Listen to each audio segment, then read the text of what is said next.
بوست قالب الدنيا حرفيا بيقول ان ال FDA منعت اي حاجه لونها احمر زي زبادي الفراوله لانها بتجيب سرطان. نوقف رعب شويه وتعالوا نفهم الحقيقه.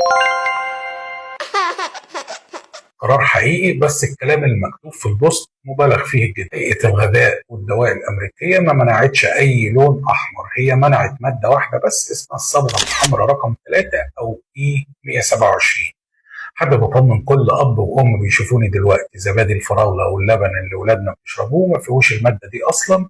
الشركات بتستخدم ألوان طبيعية زي البنجر أو صبغات تانية آمنة جدا ومصرح بيها. هتسألني طيب إيه حوار السرطان وليه منعوها طالما مش بتأثر علينا؟ هقول لك إن التجارب دي اتعملت على الفئران في الثمانينات وبجرعات كبيرة جدا، ومفيش أي دليل إن ده بيحصل على البشر.